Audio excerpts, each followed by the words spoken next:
Sa bawat sulok ng dilim, may mga lihim na pilit na tinatago ng katahimikan. Mga kwentong hindi lahat ay handang marinig at mga aninong hindi lahat ay dapat makita. Ngayong gabi, samahan ninyo ako dahil bubuksan natin ang pinto patungo sa isang kwentong hindi lamang katang-isip, kundi isang bangungot na maaaring mangyari sa kahit sino, kahit kailan, kahit saan. Handa ka na ba? Kung ganon, magsisimula na tayo.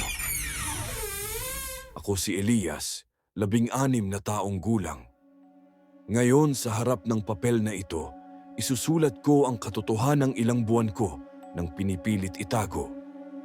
Hindi ito kwentong katang-isip o guni-guni lang, kundi isang kasalanan at bangungot na halos sumira sa akin. Noong isang gabi ng Hunyo, bandang 10:00, umuwi ako mula sa bahay ng kaklase ko. Madilim ang daan papunta sa amin at ang tanging kasama ko ay ang malamig na hangin at ang mahina't nanginginig na liwanag ng buwan. Sa kalagitnaan ng aking paglalakad, biglang umalingaw-ngaw ang iyak ng isang sanggol mula sa kakahuyan sa gilid ng kalsada.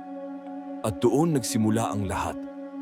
Ang iyak ay malakas, puno ng paghihirap, kaya't napahinto ako. Sino bang may lakas ng loob na iwanan ang isang bata sa ganitong oras?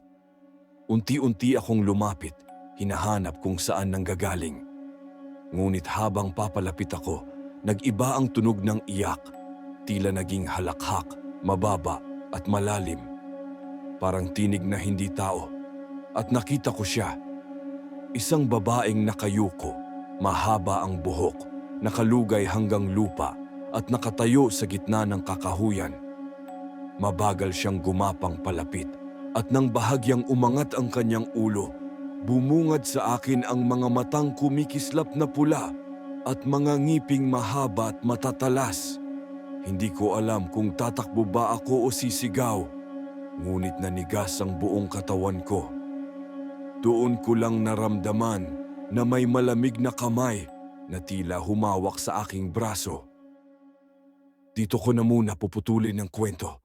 Pero kung gusto mong marinig ang kasunod, siguraduhin mong nakasubscribe ka na at na-share mo ito para handa ka kapag dumating na rin ang oras na maranasan mo mismo ang takot.